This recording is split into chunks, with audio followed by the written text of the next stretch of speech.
Alaska is not where you would expect to find a Mexican. But that's where I was born. 1975, amongst snow. And you are right, there is a lot of snow. And starlight, and northern lights, and bears, and trees, and skies. And this was the place that I first called home, proudly. I used to love to tell stories about home, like so many people across the planet. The only problem is, sometimes when you tell stories, people don't believe you. They attempt to veto your answer, like, where are you from? Alaska? No. Where are you really from? Alaska. You're lying. And it's interesting the way an audience sometimes treats the storyteller, as if they can veto the very story they're telling, even if it's the story of their origins, their homes, their belonging. And I think about that a lot as a person who tells stories on different parts of the planet, not just as this form of entertainment, but to really explore how do human beings learn one another. And I want everyone to think about this question for a moment. What is your first memory of hearing a word or a story that wounded you? A time someone told you something, called you something, told you a story, showed you a story that all of a sudden you felt that you did not belong where you were standing, that the place that you were from was no longer beauty, that took away your right to tell your own story. It's important to think about stories as more than just get on stage, hear everybody clap, yay, that was fun. Go home, next person come on stage, X Factor, yay, clap, maybe boo if it's the Apollo, send them off. But the reality is stories are more than stories, meaning that they're more than curated words put into language that we now have an account of an event. It may be past, it may be prophecy, it may be fiction, it may be real. Stories are the engine of human identity. It's how human beings learn to be their specific type of human. If you think about your parents, I'm sure most of you have heard stories about their childhood. And you were not even born then, but you can picture it because that story has created a reality in your mind. It has driven an entire world in a way of knowing. It is more than just words. It is literally how we come to know ourselves.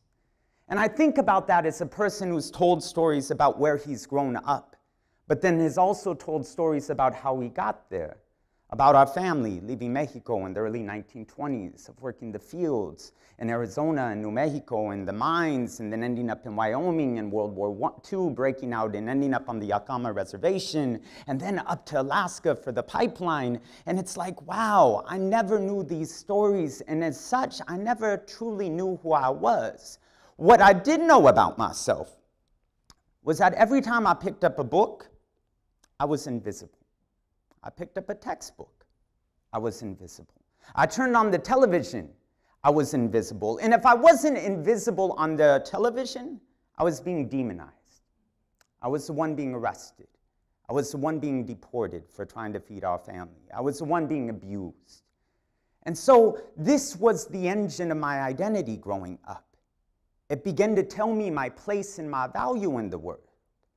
And as I travel this world and I look at the rates of self-harm and medication and abuse and addiction in different parts of the planet, but specifically this place we call the United States, that I have to begin to wonder, if a word can wound us, which we've all been in arguments with our loved ones. They told us something, it hurt us to our core. Even like 3 years later, you're like, remember that one time you said that one thing, that one day, I will never forgive you.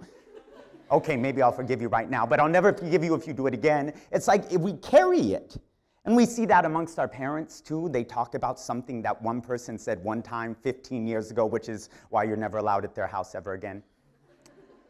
So if a word can harm you, then what is the effect of harmful stories, i.e. a harmful social discourse, on the mental and physiological health of entire groups of people?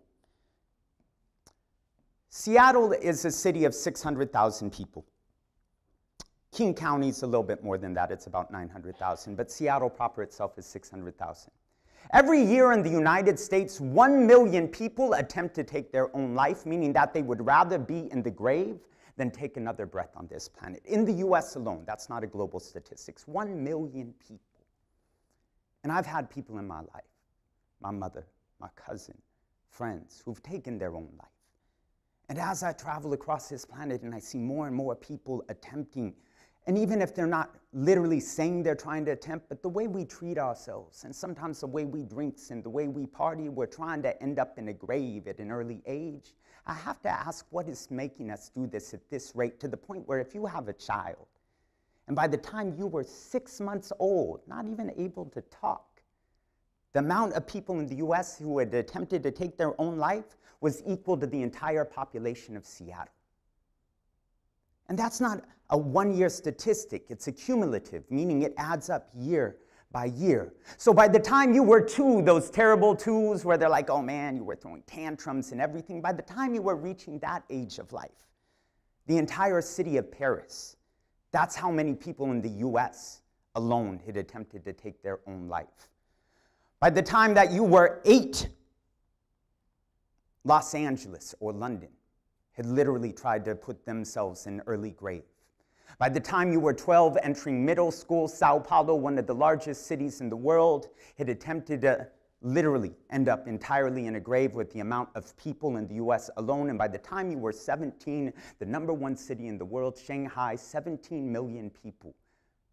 By the time you're ready to graduate high school, that's the size of the amount of people in the US who have attempted to take their own life. What is causing this in our mind and in our psyche and our health?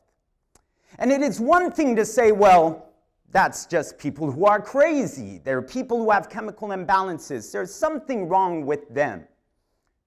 17 million people over 17 years, that's not even 10% of the US population.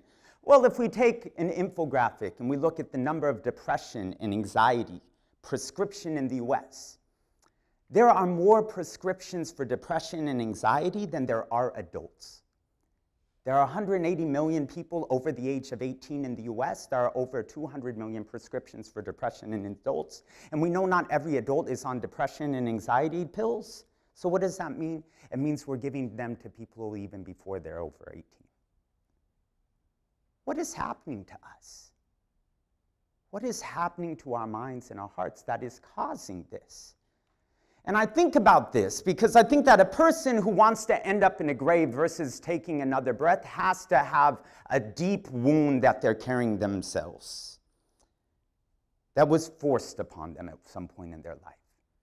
But I have a very different definition of wound, i.e. trauma, than the medical community. Because most of the medical community, when you look at what you call health practitioners, trauma is an individual experience. It's something that an individual person suffers that once they have been wounded, you work with them on repairing themselves to a baseline. But the reality is, if we're looking at millions of people, then we have to understand that trauma is not an individual experience. It's a collective one, meaning it happens across communities. And it's cumulative. It's across generations. What does that look like within a field? Michelle Sotero from the University of Nevada, Las Vegas in 2006 put out a conceptual model of what's called historical trauma. And it is what happens if we look at how mass acts of violence have shaped the cultural gene pool of an entire society. That if you have a dominant group invading a secondary group, normally happens through 5 primary strands. You have segregation, displacement. If you look at the forced enslavement and stealings of 50+ million Africans from the 1500s to the 1800s within the United States and within Europe, going into Africa, bringing them over here. When you look at psychological and physical violence, if the US invades Iraq, and you look at the bombing of entire populations. If you look at economic destruction, when we think about world trade and how trade gets transacted, value gets monetized, and then how certain people are lifted up and other peoples are lifted down. If we look at cultural dispossession, what it means to go into another community and tell them the way that you pray is wrong, the way you love is wrong, the way you live is wrong. And it's so wrong that you need to be like me. So I'm going to teach you how to be like me because I love you. That when we think about that, we have to understand we're not affecting an individual because humans are first and foremost social creatures. We're meant to have relationships with one another. If you remove humans from their social environment, from their nurture systems, their support systems, harmful things happen. It happens to the body. If you move someone from, let's say, South Asia into the Americas, we have different food here. And your body can't process it. So we start to have things like diabetes, malnutrition. Things start to happen within your bloodstream. If you think about the removing of people from a social support system into an isolated environment, you have to start to say, how does this then lead into suicide, intimate partner violence, and so forth. And the interesting thing about this is if we think about historical trauma, the way trauma is not just an individual experience, but a collective phenomenon, then we have to also understand what is the role of stories in normalizing our trauma to where we no longer see it as trauma, but is something that we deserve. Every human being on this planet belongs to a culture, a society, a tribe. Those tribes have creation stories. And if you look at the creation stories of most people on the planet, they're beautiful. But if you ask people what are their first memories in life, increasingly we don't have beautiful stories to speak about ourselves with. And it's important to know how the human mind works in this way, because if a human has a beautiful creation story but is wounded, and then that person has a child while they're wounded, and that child is born, and we have to understand, children, you have to learn language, you learn reality, you learn the world around you, you learn what things are and whatever phonetic structure you speak. That as you learn things, you look around you in this environment, which your parent sees as a wound, you see as normal. You don't question it. And when you grow up, because your parents were children once, and they became parents, and then they had you, and you grow up, and you become parent, and you have child, and that child grows up in the same wound, they see that world as stage 2, also as just normal violence. This is our culture. It's always been this way. And when that parent dies who has that creation and that origin story, the memory of a time before trauma becomes buried with them. And why is it important to know that? Because if the human mind cannot remember or have access to a time before trauma, then how can we believe there's a time after trauma? It's infinite. There's no time before it, so there can be no time after it. But if the human mind can even begin to shift in its stories and the ways it speaks and begins to re-access those creation stories, or even create new stories about healing in the future, something powerful starts to happen. The infinite becomes finite. Because the infinite cannot extend out of the finite. If something started, it has to have an end. It's a scientific fact. So if we look at that, then we can say if there was a time before trauma, there can be a time after trauma. And if there can be a time after trauma, we can be born in healing. And if we're born in healing, then we can die not only in healing, but in growth, success, thriving, visions, and victory. And it's important to know this, because if we think about really the ways that within stories have wounded people, how then is story an essential tool in healing people? In the southern province of Chiapas, in what is now called Mexico, 1994, January 1st, the Zapatista, an indigenous group, took up arms, pushed back the Mexican government, and said, this is our land again. We have a right to live. We have a right to love one another. We have a right to our resources. We have a right to our language. We have a right to our people. They put out a book. It was called Our Word is Our Weapon. And it was literally about the way language was being used in order to reshape the environment and to reshape their understanding themselves. The follow-up book, which most people didn't read, was called The Speed of Dreams. And it's interesting, Our Word is Our Weapon was literally a book about letters from one of their primary heads, Subcomandante Marcos. And it spoke about why they were doing what they were doing. The Speed of Dreams was a method book. It was a book about this is how it works. And they said there were 3 fronts through which they as indigenous people wanted to heal themselves, that there was the right to self-defense. We have to defend ourselves from the physical violence that is being inflicted upon us every day. We have a right to our own media. We have a right to report on what happens within us and not always have other people come in. And lastly, we have the right to our own culture and our stories. They are not to be told by other people for us. We should be in control of our own microphones.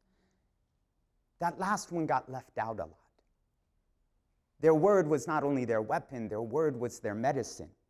And if we're going to grow word as medicine, we have to understand that we need ethics. Ethics that drive the storytelling field, which is being left out as story explodes across the planet. From TED to Marshall Gann's Story of Change at Harvard, story is being driven within Facebook, Google as branding experiences, but they have energy and memories and ceremonies. And the role of the storyteller, first and foremost, is the role of the facilitator. It is not to dictate stories, but to nurture them. We also have to understand that stories are part of an ecosystem. They do not exist in isolation.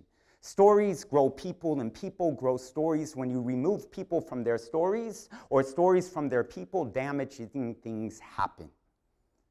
And that stories are doors into people's lived experiences, because human beings, first and foremost, beyond social creatures, we are anthologies. We are not singular experiences. Gossip is a singular experience. Assuming you know an entire reality of a person because you heard one story about them. 4, to truly understand that there is a correlation between story and wellness, and that to take over another people's narrative has some very negative physiological and psychological effects. 5, human beings are not put here to heal. We are not here to repair ourselves. We are here to grow. Repair and healing is what we're doing on the path to our growth. A repair-based paradigm was the 20th century. The 21st century is really about moving towards a grow-based paradigm. And 6, stories work best as a shared engine. They are not meant to be a field of themselves. They are meant to be skill sets, tools, and fields that any other field can grow from. A phenomenal colleague of mine, Kate Meisner on the East Coast, sat down with me once, and we talked about what does it mean to not just see story as a skill set like within Western psychoanalysts, but as a field of itself. And I ask you that, and I leave you that. What does it mean to grow a field not of just narrative medicine or narrative therapy, but narrative growth? And how does that lead us to our final concept? If our society is ill, then we are the remedy.